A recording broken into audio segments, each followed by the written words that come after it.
In this video, I'm going to show you the effective age to diagnose somebody professionally on the autism spectrum. What's going on, guys? My name is Dan. I have autism and ADHD, and I make weekly videos all about this stuff. So if you're new around here and you want to consider learning more about autism and ADHD, remember to hit the subscribe button down below by clicking the notification bell. Guys, in this video, we are covering everything from autism diagnosis age to something quite interesting about the youngest age of people diagnosed with autism. All that plus more is coming right up. Guys, welcome back. Now, I have a lot of people asking the question, what is the age that somebody can be diagnosed autistic, or what is the age of an autism diagnosis? Now, this can vary very much from person to person. And, some people may be diagnosed later on in life. Some people may be diagnosed when they're younger. But what is like a provisional age where people say, okay, well, this is the age you should diagnose somebody? Well, in all honesty, there really isn't a specific age. However, data will show that most people will be diagnosed around the age of 3 years old. I'll get into why that is in just a moment. But before I do, I just want to say there is an awesome link down below in the description for anybody who is suffering with mental health issues and on the autism spectrum, because I've had this before where I've had mental health issues and autism, I have an autism spectrum disorder. I have mental health issues and I needed somebody to talk to. And going to a therapist sometimes can be quite difficult because you're in person and all this sort of stuff. So I found an app called BetterHelp, which is absolutely fantastic. You will be assigned a therapist within 24 hours or sooner if you sign up for the app and say, I have specific needs in autism or ADHD or anxiety, whatever. And they'll find you somebody tailored to that. It's absolutely amazing. You do the whole thing online. You can either talk to them by text, voice, or video, wherever you feel comfortable with, in the comfort of your own home. Now, for me, as an autistic person, this is golden. So please check out the link for BetterHelp Therapy in the description down below. It is an affiliate link, so if you do sign up, I get some little bit of a benefit, but I highly recommend it. I've actually used this myself, and I continue to use this. Okay, so on with the video. So why is 3 years old the optimum age to diagnose a person on the autism spectrum? Well, it really comes down to children and children's development, or typical development in children. Now, when people 3 years of age, they are coming out of the learning about the world stage and just having typical toddler, kid behavior where they might have aversions to kind of foods because they're just learning food textures for the first time. They may have aversions to lights and sounds and smells because it's just typically trying to learn the world as a new human being. Well, when you come out of that step and then you're around 3 years old, maybe 3-4 years old, then you'll be able to begin your journey as a person and knowing what you'd like and what you don't like.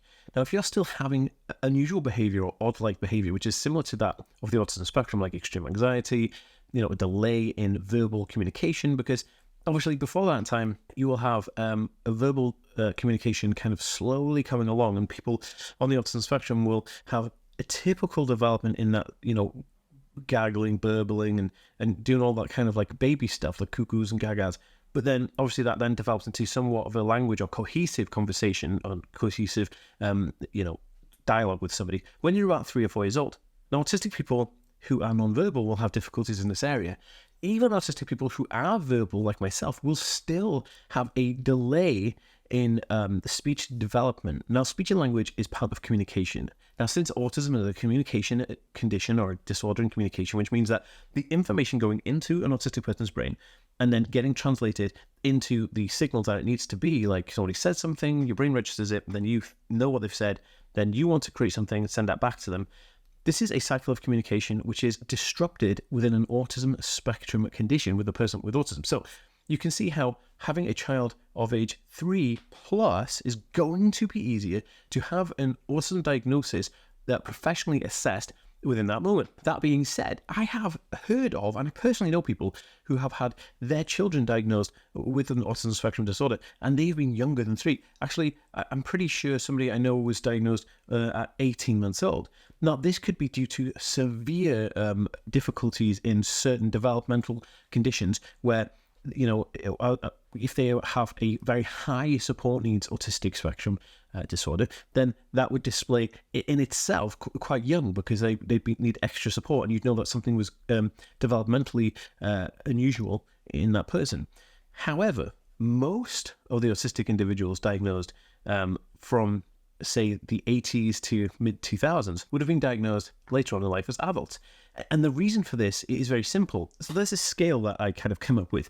I don't really know what I'm going to call it, but I'm definitely going to publish a paper on it, where when you're a young person or a young child, you are learning about the world. You've got to learn, how to see, how to eat, how to walk, how to breathe, how to kind of stand up for yourself, learning about regulation of emotions. It's all brand new. And this this change from nothingness to everythingness can be overwhelming. And so for people on the autism spectrum, super overwhelming and can really impact their ability to understand the world. So life as an autistic person when you're really, really young, you're learning all these things from you, is very difficult and hard.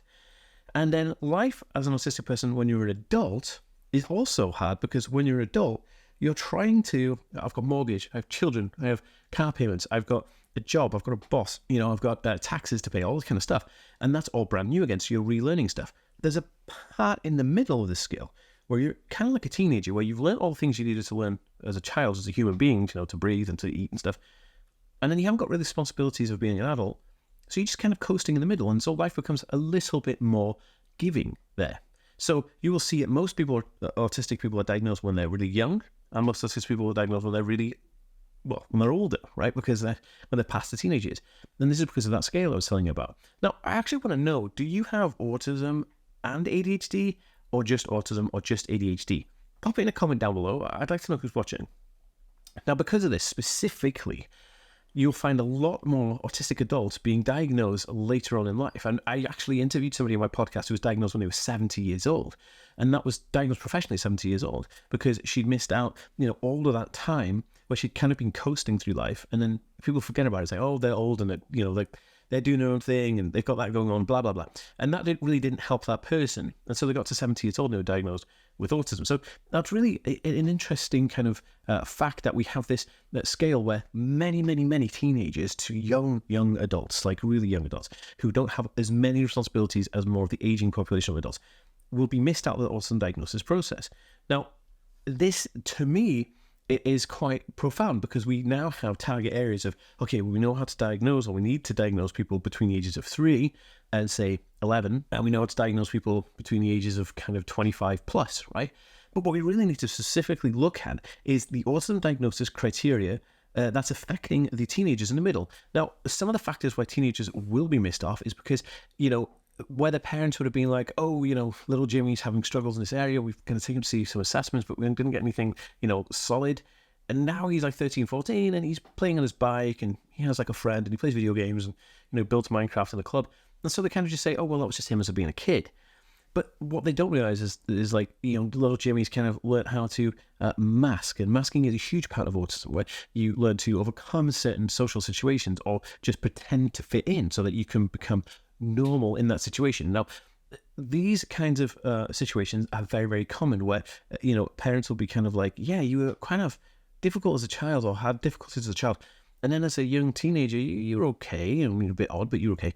And then as an adult, you kind of like reverted back to you when you were a child. And this goes back to that whole, scale thing I was telling you about. That whole, there's basically, I don't really have a name for it yet. I'm gonna do that. I mean, if you have any suggestions for a name for the scale, please pop it in a comment down below. And also, if you're enjoying this video, please give it a thumbs up. It really does help me and this channel. Now, and in terms of why this is important, is because I find that a lot of people will say, oh, you can't be diagnosed, until you're in your adulthood. But that's, not right. You can be diagnosed as a child. Like I said, you can be diagnosed as young as 3 and a little bit younger than that.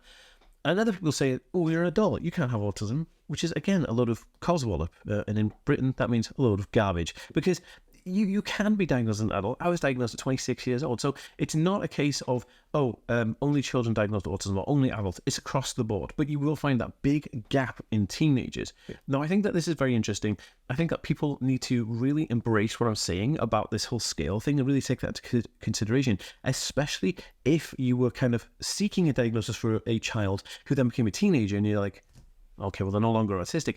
And then you want to go now and say, okay, well, maybe they are. I want to reassess those behaviors. Now, I have different types of checklists and sheets available. I'm going to leave a link for autism diagnosis criteria, like before having a diagnosis, during having a diagnosis, and after having a diagnosis, a bunch of different things. They're like little download PDFs. I'm going to link them in the description of this video down below. So just go down there and check out. They're free PDFs. You can just click away and download them, which is super, super awesome.